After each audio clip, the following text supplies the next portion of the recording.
Thank you, Madam Deputy Speaker.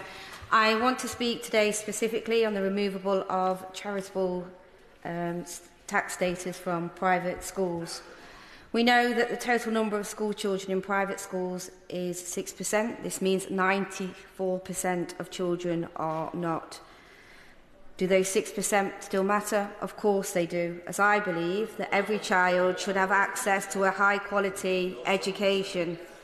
I say this from spending years working frontline in state education under the previous Labour government, where the framework for all children's services was, in fact, every child matters.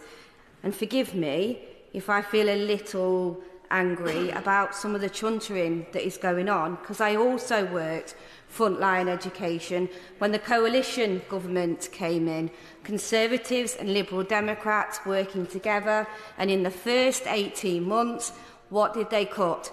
Education maintenance allowance that supported some of the most vulnerable, disadvantaged children I was working with to go to sixth form.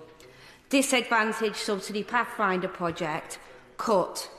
A national careers service, cut. School sports partnerships, cut. Youth services, cut. Sure Start services, cut. Sure Start maternity grants, cut. All within the first 18 months. Madam Deputy Speaker, it is because of that the rot set in our education system, and the very reason that I am standing here today. At the school gates in the morning, a bit of a reality here when dropping off my son, I stand side by side with parents, juggling jobs and home life, who have ambitions for their child that knows no boundaries. Every parent I have ever worked with wants better for their child, and whether you are financially able to send them to private school does not change this. Yet there is a huge disparity between the choice at the moment. State schools are struggling. The Department for Education figures released in January of this year show that last year 13% of local authority maintained schools were in deficit. That's 4% higher than the year before in 21-22, with reports that 19 of these schools are in fact in Nottinghamshire.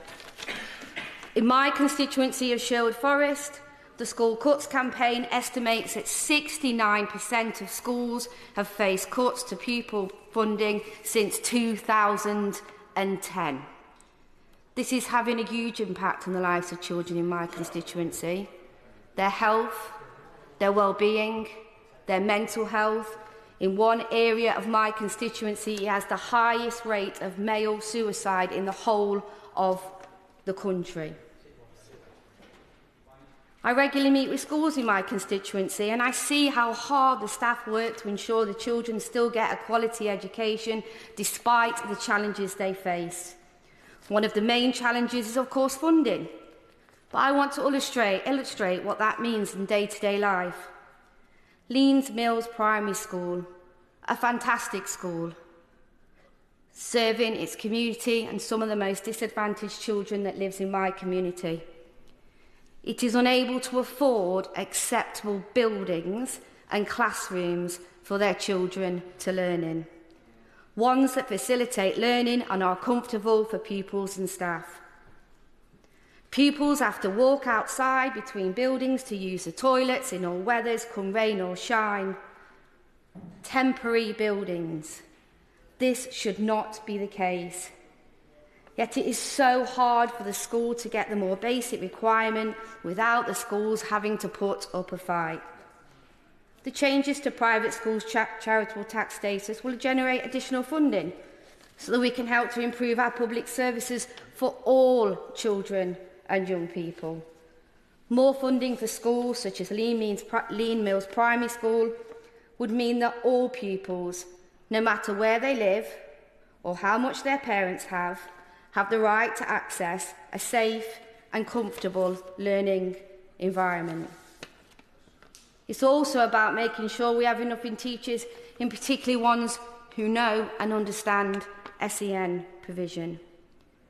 We know, I know, and I've seen it before, that if we better invest in our public mainstream schools, it will drastically impact pupils with SEN and those from our most disadvantaged backgrounds. It shouldn't ever be that a parent's only option is an independent private school. This is an indictment of the previous government, where the rot set in with the coalition government, a failed education system that continues to fail children.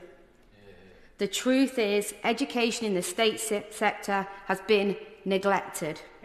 How do I know? Because I see it as a parent. There's a 20% difference today of pupils getting GCSEs between those that have got have access to free school meals, which is an indicator of poverty, and those that do not. 20%. That is not an education system that is achieving as it should be. I see this every day as a parent, as a governor, and as a professional that knows that when you get it right, education changes lives. It transforms whole communities. And it will be this government that once again transforms education. So every child matters once again, including every child in my constituency. Because education should be a right, Madam Deputy Speaker, not a privilege.